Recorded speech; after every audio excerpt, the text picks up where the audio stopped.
I have a dilemma in front of me. ഇപ്പോൾ എൻ്റെ മുന്നിൽ വലിയ ഒരു ധർമ്മ സങ്കടമുണ്ട്. The question is, will I be member of parliament of Wayanad or will I be member of parliament of Raebareli? എൻ്റെ മുന്നിലുള്ള ഏറ്റവും വലിയ ധർമ്മ സങ്കടം ചോദ്യം എന്ന് പറയുന്നത് ഞാൻ റായ്ബറേലിയിലെ പാർലമെന്റ് ആയി തുടരുമോ വയനാട്ടിലെ parliament. Unfortunately, like the Prime Minister, I am not guided by God. ദൗർഭാഗ്യകരമായി എന്റെ ധർമ്മസങ്കടമുള്ള എന്റെ കാര്യം പറയും. പ്രധാനമന്ത്രിയെ പോലെ പ്രധാനമന്ത്രിക്ക് എല്ലാം ചെയ്യണമെന്ന് പറഞ്ഞു കൊടുക്കുന്നത് ദൈവമാണ്. പക്ഷെ എന്റെ കാര്യത്തിൽ അങ്ങനെയല്ല. I am a human being. ഞാനൊരു സാധാരണ മനുഷ്യനാണ്. You know, you saw in the election first the Prime Minister said 400 par.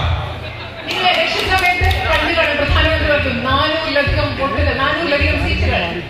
After that 400 par disappeared and 300 par came. കുറച്ച് കഴിഞ്ഞപ്പോൾ 400-ലധികം കഴിഞ്ഞു, പിന്നെ 300-ലധികം സീറ്റുകളായി. After that 300 par disappeared. അത് കഴിഞ്ഞപ്പോൾ 300-ലധികം സീറ്റുകൾ അപ്രത്യക്ഷമായി. And then he gave a speech where he said, I am not biological. അത് കഴിഞ്ഞിട്ട് അദ്ദേഹം ഒരു പ്രസംഗം നടത്തി. ആ പ്രസംഗത്തിൽ പറഞ്ഞു, നിങ്ങളെയൊക്കെ പോലെ ഞാൻ ജൈവികമായി, അതായത് ജീവശാസ്ത്രപരമായി ശാരീരികമായി ഉണ്ടായ ആളല്ല. He said, after my mother passed away, I realized that I am not a biological person. എന്റെ അമ്മ മരിച്ചതിന് ശേഷമാണ് എനിക്ക് മനസ്സിലായത് ഞാൻ നിങ്ങളെയൊക്കെ പോലെ ശാരീരികമായി, അതായത് ജീവശാസ്ത്രപരമായി ഉണ്ടായ ഒരാളല്ല എന്ന് എനിക്ക് മനസ്സിലായതെന്നാണ് എന്നോട് പറഞ്ഞത്. I don't take any decision. ഞാൻ ഒരു തീരുമാനവും എടുക്കില്ല. I have been put on this earth by Paramatma and he takes all the decisions. എന്നെ ഈ ഭൂമിയിലേക്ക് വിട്ടത്, ഒന്നാമത് ഞാൻ ജീവശാസ്ത്രപരമായി ഉണ്ടായ ആളല്ല, എന്നെ ഈ ഭൂമിയിലേക്ക് വിട്ടത് പരമാത്മാവാണ്. എന്റെ എല്ലാ തീരുമാനങ്ങളും എടുക്കുന്നത് അദ്ദേഹമാണ്. ഇതാണ് നരേന്ദ്രമോദി പറഞ്ഞത്. Modiji has a strange Paramatma. Modiji പറയുന്ന ഒരു വിചിത്രമായ പരമാത്മാവാണ് മോദിജി പറഞ്ഞു വേണ്ടിയിരിക്കുന്നത്. His Paramatma makes him take all the decisions in favor of Adani and Ambani. ഈ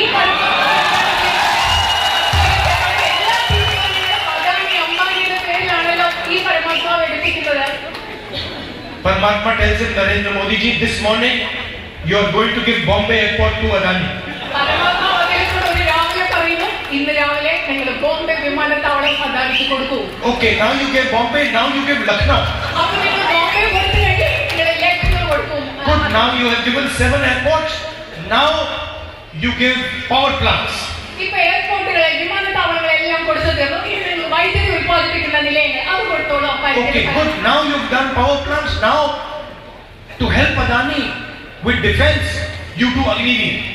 നിങ്ങൾ എല്ലാ പവർ പ്ലാന്റുകളും, അതായത് വൈദ്യുതി ഉത്പാദന നിലയങ്ങളെല്ലാം കൊടുത്തു കഴിഞ്ഞു. ഇനി എന്ത് ചെയ്യും? പ്രതിരോധത്തിൽ അദാനിയെ സഹായിക്കാൻ വേണ്ടി നിങ്ങൾ അദ്ദേഹത്തിന് അഗ്നിവീർ പദ്ധതി, ഇത് പരമാത്മാവ് അദ്ദേഹത്തിനും നരേന്ദ്രമോദിക്ക് കൊടുക്കുന്ന നിർദ്ദേശങ്ങളാണ്. But unfortunately, I do not have this luxury because I'm a human being and God does not order me. ശരിക്കും നരേന്ദ്രമോദി പറയുന്ന പോലെയുള്ള ഒരു വിശേഷ സൗഭാഗ്യം എനിക്കില്ല. കാരണം നരേന്ദ്രമോദിയോട് സംസാരിക്കുന്ന പോലെ പരമാത്മാവ് എന്നോട് സംസാരിക്കുന്നില്ല. കാരണം ഞാനൊരു സാധാരണ മനുഷ്യനാണ്. In fact, it is for me, it is much simpler. കാരണം പക്ഷേ എന്നെ സംബന്ധിച്ചിടത്തോളം അത് വളരെയധികം ലളിതമാണ്. My God is the poor people of India. കാരണം ഈ രാജ്യത്തെ ദരിദ്രരായ മനുഷ്യരാണ് എന്റെ ദൈവം. My God is the people of Wayanad. എന്റെ വയനാട്ടിലെ ജനങ്ങളായ നിങ്ങൾ ഓരോരുത്തരുമാണ്. So for me it's very easy. I just go talk to the people and my God tells me what to do. അതുകൊണ്ട് എനിക്ക് വളരെ എളുപ്പമാണ്. ഞാൻ പോയി എന്റെ ജനങ്ങളോട്, നിങ്ങളോട് ചോദിക്കും ഞാൻ എന്ത് ചെയ്യണം. നിങ്ങൾ എന്റെ ദൈവമാണ്, അപ്പൊ നിങ്ങൾ പറയുന്നത് ഞാൻ ചെയ്യും. എനിക്ക് എളുപ്പമാണ്. Anyway, back to the question of Wayanad or Raebareli.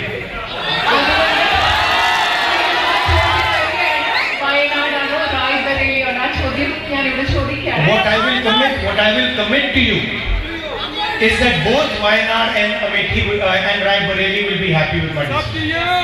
ഞാൻ നിങ്ങളോട് പറയുന്നത്, ഞാൻ നിങ്ങൾക്ക് ഉറപ്പ് നൽകുന്ന ഒരു കാര്യം എന്ന് പറയുന്നത്, ഞാൻ ഏത് തീരുമാനം എടുത്താലും ആ തീരുമാനം വയനാട്ടിലെ ജനങ്ങൾക്കും റായ്ബറേലിയിലെ ജനങ്ങൾക്കും സന്തോഷമുള്ള. Once again, thank you very much for your love and your affection, for your support and for all the energy that you gave me in this difficult period.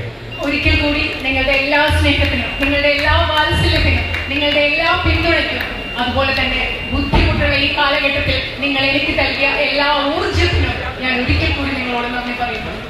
And I look forward to seeing you again soon. നിങ്ങളെ വളരെ വേഗം വീണ്ടും കാണുന്നതിന് ഞാൻ ആഗ്രഹിക്കുന്നു. Thank you. നന്ദി. പ്രിയമുള്ളവരെ, നമ്മുടെ സമ്മേളനം അവസാനിക്കുകയാണ്. ഇടവണ്ണയിലെ സ്വീകരണ പരിപാടിയിൽ രാഹുൽ ഗാന്ധി സംസാരിക്കുകയായിരുന്നു. റായ്ബറേലിയാണോ വയനാടാണോ ഇനി തുടരേണ്ട ലോക്സഭാ മണ്ഡലം എന്ന ചോദ്യം ജനങ്ങളോട് ചോദിച്ചുകൊണ്ട് അക്കാര്യത്തിൽ താൻ ധർമ്മസങ്കടത്തിലാണ്, ഒരു തീരുമാനമെടുത്തിട്ടില്ല. ഏത് തീരുമാനമെടുത്താലും അത് റായ്ബറേലിയിലെയും വയനാട്ടിലെയും ജനങ്ങളെ സന്തോഷിപ്പിക്കുന്ന തീരുമാനമായിരിക്കും എന്ന് പറഞ്ഞുകൊണ്ട് എന്താണ് ആ തീരുമാനം എന്നത് വിശദീകരിക്കാതെയാണ് അദ്ദേഹം സംസാരിച്ചത്. ഉടൻ തന്നെ ആ തീരുമാനമുണ്ടാകും. ഏത് മണ്ഡലത്തിൽ തുടരും, റായ്ബറേലിയിൽ തുടരാനാണ് സാധ്യത എന്ന തരത്തിൽ നേരത്തെ തന്നെ ധാരണകളും തീരുമാനമൊക്കെ കോൺഗ്രസിലുണ്ടായി എന്ന വിവരങ്ങളൊക്കെ പുറത്തു വന്നതിന് പിന്നാലെയാണിപ്പോൾ വയനാട്ടിലെ വലിയ വിജയത്തിൽ ജനങ്ങളോട് നന്ദി പറയുന്നതിന് വേണ്ടി രാഹുൽ ഗാന്ധി വിവിധ പൊതുയോഗങ്ങളിൽ പങ്കെടുക്കുന്നത്.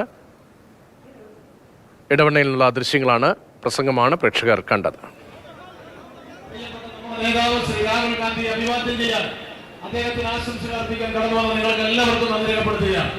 ചരിത്ര ഭൂരിപക്ഷം നേടി രാജ്യത്തെ തിരിച്ചുപിടിച്ച നമ്മുടെ പ്രിയപ്പെട്ട നേതാവ് ശ്രീ രാഹുൽ ഗാന്ധി കൽപ്പറ്റയിലേക്ക് യാത്ര തിരിക്കുകയാണ്. അദ്ദേഹത്തിന് എല്ലാവിധത്തിലുള്ള അഭിവാദ്യങ്ങളും അർപ്പിക്കുകയാണ്. പ്രിയങ്കരനായ രാഹുൽ ഗാന്ധിക്ക് വലിയ സ്വീകരണമാണ് ഇടവണ്ണയിൽ ഒരുക്കിയിരുന്നത്. കോൺഗ്രസ് ലീഗ് നേതാക്കളും പ്രവർത്തകരും എല്ലാം അവിടെയുണ്ട്. വയനാട്ടിൽ തുടരുമോ റായ്ബറേലിയിൽ തുടരുമോ എന്ന പ്രധാനപ്പെട്ട ചോദ്യം, ആ ചോദ്യം ജനങ്ങളുടെ അഭിപ്രായം എന്താണ് എന്ന് ചോദിച്ചുകൊണ്ടായിരുന്നു രാഹുലിന്റെ പ്രസംഗം. തിരികെ